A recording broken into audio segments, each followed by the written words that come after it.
cheaper than concrete, the new Stone Age. Micah Springett wants to build whole buildings with stone for less than the price of poured concrete, using robots and a vertically integrated supply chain. 200 years ago, stone was the structure of a city. 100 years ago, it was the facade. Today, it's a luxury countertop.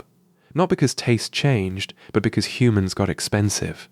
The army of cheap artisans who built Paris and the Upper West Side is gone. Micah Springett, a software entrepreneur who picked up stone carving as a hobby, has spent 4 years and raised $18 million making the case that the loss was arithmetic, not destiny. Now he's trying to build a new age of stone, using a factory filled with giant robot arms. The robot is carving a human face, and it cannot see. It works in a 1930s warehouse in Greenpoint, Brooklyn, a 7-axis arm the size of a small car, the kind that spot-welds chassis in Stuttgart, bowed here over a block of Carrara marble cut from the same mountains Michelangelo climbed to pick his own. A diamond bit on its wrist turns at 6,000 revolutions a minute. A jet of recycled water rides the cut so the diamond doesn't burn itself away. The arm carries no cameras. It does not know there is a face. It is executing a path computed hours ago from a 3-dimensional model. The same XYZ arithmetic that mills an engine block turned on a 400-year-old art. And it would run that path with exactly this much tenderness if the file described a cylinder head instead of a brow. We are built to find a human face in almost nothing. 3 marks on a wall, and the machine cutting this one, with what looks from across the room like patience, finds nothing at all, a sorted list of points in space, hit in order, all night, without fatigue. The figure doesn't rise out of the stone so much as the stone is carried away from around it, until a shape we know is standing where a block used to be. It is an astonishing way to make a statue. Micah Springett is not really in the statue business. He is 40, wiry, restless, with the manner of a man who has spent his life taking apart systems that don't work. And he despises almost everything about the way we build now. The thin aluminum window frames, the optimized glass, the grey concrete, and the disposable panels bolted onto it. To fix it, he has bet his career on the most aggressively modern tool on Earth, a giant robot arm. He is fighting modernity with modernity. The statue is a sideshow. What he is hunting is everything around it. The city itself, reimagined and rebuilt in stone. Beauty returned to the ordinary building instead of reserved for the occasional monument. Paris everywhere. Here is the fact the whole company turns on. Concrete is the most used substance on Earth after water, and its cement is cooked stone. Limestone, torn out of the ground, then roasted past 2,000 degrees until the carbon bakes out of the rock and into the sky. Springett's proposition is to skip the oven, cut the limestone instead of burning it, stack the cut blocks, thread them with steel, torque it tight, and raise the structure itself. Columns, beams, floors, up to 50 stories, out of solid stone, for less than a concrete frame costs, not a stone facade hung on a concrete core. A building made of stone, trucked to the site pre-cut, reinforced with steel and stacked like Legos. He means to make the splendor of the 19th century cheap again, cheap enough to build with, by the block, by the city. And that building does not exist yet. The robot is real and the marble is real. The city is a wager, and the people who pour concrete for a living are the first to roll their eyes at the timeline. Both things are true at once, and the gap between them is the story. To understand why a software entrepreneur is standing in a marble warehouse making this particular bet, you have to go back to the dream he gave up at 17. A teenage dream. Springett is not a sculptor. He holds no degree in architecture or engineering. The wound is older than any of that. His first job, 2 summers at an architecture firm in high school, was dragging HVAC ducts around a screen in AutoCAD. The drafting itself wouldn't have bothered him, he says. What killed the ambition was what it was in service of, the same cheap boxes going up everywhere. He gave it up. What I really wanted, he says, was to be an architect in 1910, when you built with stone, with ornament, with craftsmen, and the results still stand. I wanted to be an architect in a golden age that no longer exists, so he gave it up and did, by his own count, 1 million other things instead. The story of Monumental Labs is the story of a man spending 20 years getting back to that internship and arriving with a machine. Labor and the cost disease. Almost everything humans make has gotten better and cheaper over time. Computers, clothing, food, newer is better. But the most beautiful buildings in the world were, with embarrassing consistency, built hundreds or thousands of years ago. That is backwards. What happened? Nothing mysterious. The price of labor happened. The economics even has a name, Baumol's cost disease. In the 1960s, the economists William Baumol and William Bowen noticed something strange about a string quartet. It takes 4 players exactly as long to perform a Beethoven quartet today as it did in 1800. The work cannot be sped up. There is no productivity to wring from it. And yet the musicians' wages have climbed all the same, because a cellist who couldn't earn a modern wage would leave and go do something the modern economy rewards. That is the cost disease. The price of any work that resists automation rises relentlessly against everything that automation has touched, and it is the entire history of carved stone. A carver in 1900 cut marble at roughly the rate of a carver in 1500. The hands never got faster, while the world around him got cheaper by the decade and his wage had to chase it. The human hour, the one input no one could automate, was simply stranded at a price that only ever rose. Look at the 2 marble lions on the steps of the New York Public Library, carved in 1911 by the Piccirilli brothers, a family of master carvers from Massa, near Carrara, working out of a Bronx studio, from clay models by the sculptor Edward Clark Potter. In today's dollars, the pair cost about $460,000. In 2019, the city cleaned them, and the cleaning alone ran $250,000.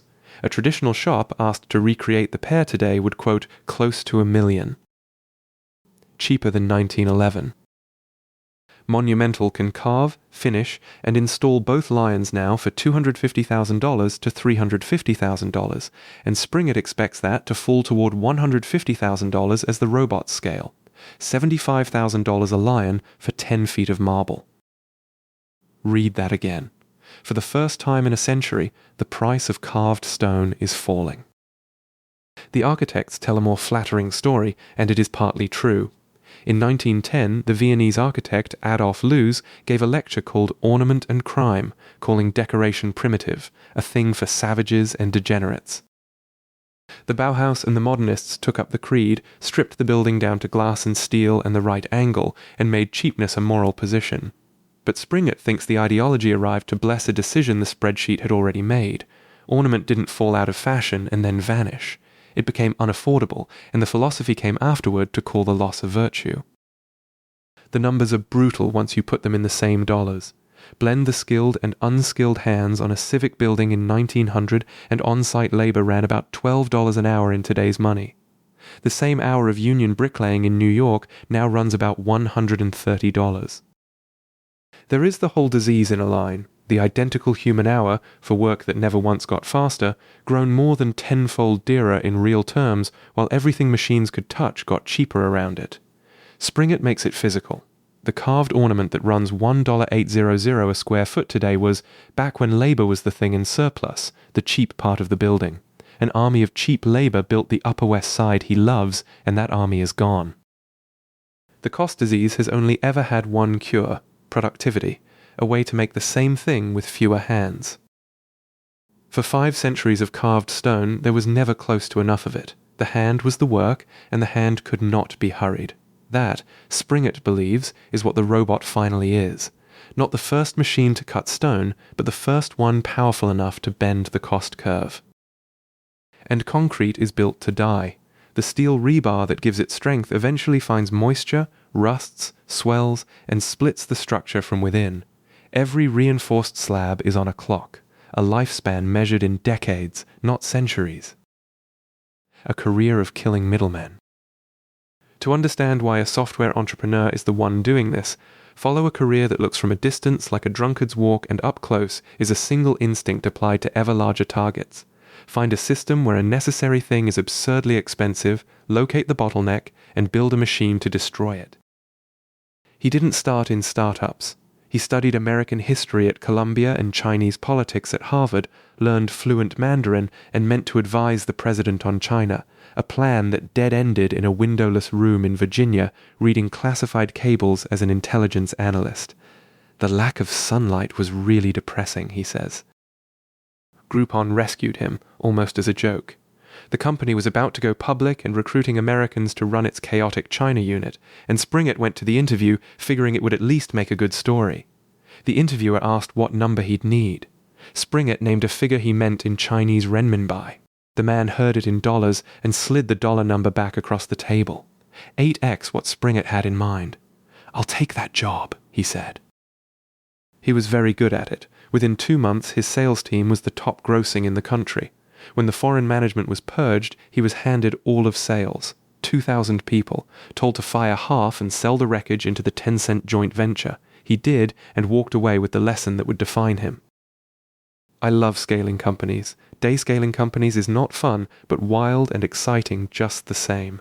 He also learned the colder one. Any business without a real technical moat gets cloned to death. Software is easy to copy. Marble is not. Then legal recruiting. Headhunters took 25 T030% of a lawyer's salary to make an introduction. Springett built a platform to cut them out, and for a while was the most prolific placer of associates in big law in the country. The firm saved a fortune, the lawyers got a bonus, the middleman got erased. 6 years in, it bored him to death. Connecting pampered lawyers to the same job down the street, so he picked up a chisel. 4 hours a day. This is the hinge of the whole story, and it is small. Around 2018, sick of the company he'd built, Springett started taking 4 hours out of every working day to carve stone by hand at the Art Students League on West 57th Street. It's a strange thing for a founder to do, disappear half the workday into a studio, and he half explains it as relaxation. But the real reason is the tell. He wanted to feel the physics of the material. He carved limestone and marble with hammer and chisel, made an eye of Michelangelo's David, made grapes off a limestone cornucopia, and the whole time he was asking one question: how the hell do I bring this back? He came home with an answer he didn't want. The reason the beautiful world stopped getting built was not decadence or amnesia, it was arithmetic. The handcraft simply cost too much. The romantic had gone looking for a way to restore the chisel, and the operator had discovered the chisel had to die. That is the entire man, a romantic who does the math and lets the math win. He founded Monumental Labs in 2022 on what he cheerfully admits was bluster. I bullshitted my way into believing it could be true. It turned out there were already people in Italy carving with robots, so he could pull a lot off the shelf. He asserted that machine learning could automate the rest to people who knew enough to tell him whether it was insane. They said it wasn't. He raised $500,000 from friends and family, got one robot through the door, and watched it work. Once people could see the statues, the money got easier. Today, the company has raised roughly $18 million from Alexis Ohanian's 776, Shopify's Toby Lutke, Stripe's Collison Brothers, Coinbase's Fred Airsam, and me. I invested in June 2024, before the big names and big money arrived. The robot and the rasp. Here is where most versions of this story go wrong, so it's worth getting right. The robot does not replace the artist. It replaces the apprentice. Springett runs 2 tribes under one roof. The technical side, software engineers and digital fabricators who turn a sculpted 3D model into the machine's toolpaths, and classically trained carvers from places like the New York Academy of Art and Grand Central Atelier, who finish by hand what the machine roughs out. The division isn't new. It's the oldest arrangement in sculpture. The artist conceives the model and almost never cuts his own stone. From Greece and Rome through Bernini and Rodin, a team translated the master's clay into marble. By the 18th century, the translation had a machine of its own, the pointing machine, a mechanical triangulator that measured a spot on the model and told the carver exactly how deep to cut. The robot, in other words, is a pointing machine with a PhD. This is the thing that makes Springett hold his temper online. He posts a clip of an arm milling marble, and the replies fill with mourning. Art is dead, sculptors are finished, and he finds it both exhausting and ignorant of how sculpture has always worked. No, he says. Those aren't sculptors. Those are craftsmen. They're replacing the old craft industry. It is the difference between Apple and Foxconn. He is automating the Foxconn. The proof is already shipping. Monumental milled a 6-foot nude in Carrara marble, clutching, in a private joke, an expired test credit card. For the payments company Stripe, roughed by the arm in days, and finished by a few carvers in a couple of weeks, a piece that by hand would have run well into 6 figures and taken years. The machine did the brute labor. The carvers did the part that reads as art. Humans in the loop. He cannot automate all of it, at least not yet, and he's honest about which part. The spinning bit bruises marble, leaves a murky skin where it cuts, and its rounded tip can't reach a sharp interior fold. So a carver trained at a classical academy lifts that last bruised dusting away by hand with a rasp, and only then does the marble do the thing marble does, which is glow. The dead grey peels off and a smooth, translucent surface comes up underneath. The robot cannot make marble glow. The hand can, which is why a life-size marble sculpture might run 600 hours on the machine and then 900 hours of human finishing. The hand does more than the robot. That will always be true for fine art, which is why fine art will never be the business. Lovely, maybe $50 million a year someday, and unscalable. The real bet is architectural limestone. No translucent surface required. There the ratio inverts to 300 robot hours and 30 by hand and falling. That can be driven toward full automation, and that is where the labor cost finally collapses. The collapsing is itself an engineering project run by a CTO named Sebastian Marino, a man who, before he taught robots to plan their own cuts, taught pixels to behave like flesh, and won an Academy Award for scientific and technical achievement for the cloth, skin, and hair simulation behind James Cameron's film Avatar. His software is named Hilbert, after the mathematician. Roughing out a bust of the Emperor Augustus once cost a fabricator several days at the keyboard. Hilbert does it in minutes. And when the keepers of the craft come after him, one traditional carver called robotic routing an abominable degradation of the art. Springett answers not with theory but with his payroll. He employs more than a dozen classically trained sculptors and fabricators, more stone carvers, he says, than anyone else in New York City. The robot takes the lung-shredding roughing that historically broke poor men's bodies. The human keeps the part that was always the art. Cheaper than concrete. The lions and the busts and the striped nude are the wedge. Real, profitable, and not the point. Springett would have been happy, he says, to run a company that just makes ornament. But you can't scale it, because almost nobody wants to hang heavy stone on a modern building. A concrete-framed tower is already carrying its own enormous weight. Bolt a stone facade onto it, and you need a steel shelf drilled into the concrete, the stone hung off the shelf and shimmed to look as if gravity were doing the work, and the code won't even let you simply mortar it on. Ugly, and the reason no one bothers. Which is why the bet had to get bigger. Not cladding the building in stone, building it out of stone. Columns, beams, joists, structure, all of it solid, cut in a factory, trucked to the site, and stacked like Lego. No concrete core, no air gap, no rain screen, no cork. Stone meeting stone. The objection writes itself, stone is brittle. It's magnificent in compression and miserable in tension, which is exactly why the 20th century chose concrete, which flexes. The fix is a 60-year-old idea borrowed from precast concrete and called post-tensioning. Drill a channel through a run of stone blocks, thread a high-strength steel cable through them like beads on a necklace, and crank it tight. The compression lets the brittle stone behave under load, like reinforced concrete. A post-tensioned stone beam, Springett says, carries roughly 3 times the compressive load of concrete and most of the flex of the reinforced kind. Enough to raise a building of up to 50 stories. No buttresses, no cathedral-thick walls. A near one-for-one swap for a concrete frame. And the supply, he insists, is effectively infinite for the reason that lands like a punchline. It's the same limestone we already crush into cement, sitting under half the country. The Monumental Labs Master Plan. 1. Ornament and restoration now. Carnegie Hall, the Frick, the de Seversky Mansion, gargoyles for the University of Michigan, the company's first work going into the Vatican. Real revenue de-risked. 2. High-end New York homes, next. Passion project homes, pool houses, arches, monumental columns, a tower. Projects where the client doesn't blink at an extra $300,000 because the beauty lets him sell the penthouse for $40 million instead of $35 million. 3. Whole buildings and megafactories after. 200,000 square foot plants next to rock quarries. Indiana, Texas, Utah, with redundant machines and robots moving the stone, where a building becomes a numbered kit cut in weeks, and the marginal cost of a piece of stone trends toward the price of the electricity.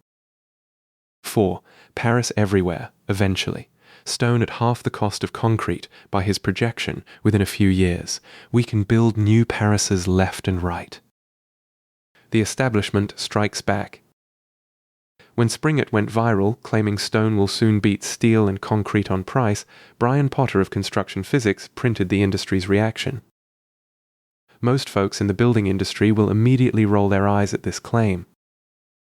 Even if stone won on cost, Potter argued, rewriting codes, building supply chains, and training workers would keep it from winning within the decade. Springett doesn't dispute it. We have to change the laws, he says. No code for post-tensioned structural stone, no testing protocol, no lender who's ever financed it. His plan is the Groupon playbook for bureaucracy. Get one building department comfortable, then expand. Mass Timber walked that road. It took 2 decades. And on what matters most, he's behind. The revival didn't start in Brooklyn. It started in London, where architect Amin Taha and engineer Steve Webb spent a decade building what Springett is still drawing. Taha's 15 Clerkenwell Close, a 6-story load-bearing stone exoskeleton, was shortlisted for the Sterling Prize in 2021. They ran the fire tests. For his own first structural building, Springett hired Taha to design it, importing the precedent he lacks. The arms are off-the-shelf Kike units. In Italy, Roboter already sells a basic version of toolpath software his team is perfecting. His edge is the 2-tribe model, the vertical integration, the salesmanship. Moat or head start, we'll find out. So treat it as 2 companies. One is ornamental and restoration, real, deliverable today, worth hundreds of millions. The other is the structural bet, an option on how every building on Earth gets made. The first is a business, the second is a wager. The instrument that settles it is being cut right now on his floor, a 30-foot post-tensioned stone tower, no steel frame, built to make a skeptical developer stand at its base, look up, and put a hand on the wall. Until it stands, and one structural building gets permitted in an American city, the claim is what Potter says it is, aspirational. The architect again.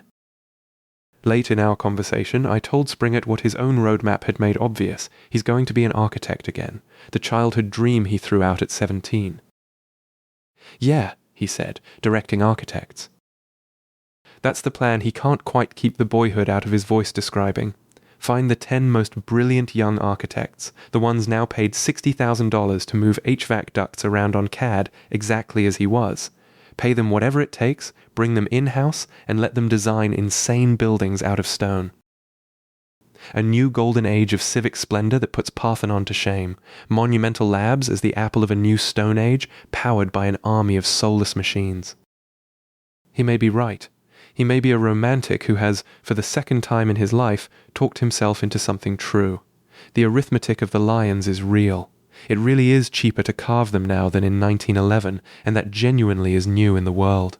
The arithmetic of a 50-story stone tower competing with concrete is not yet real, and the people closest to it are the first to say how far the road still runs. He has spent his life proving that any cost can be engineered towards zero. This is the one cost he cannot model. Only build and find out. The tower will tell him whether the stone holds. It cannot tell him whether the world will let him build the rest. Back on the floor, the robot arm lifts, resets, and finds a new angle on the marble. The water hisses. A carver waits off to the side for the machine to finish, so the real work can begin.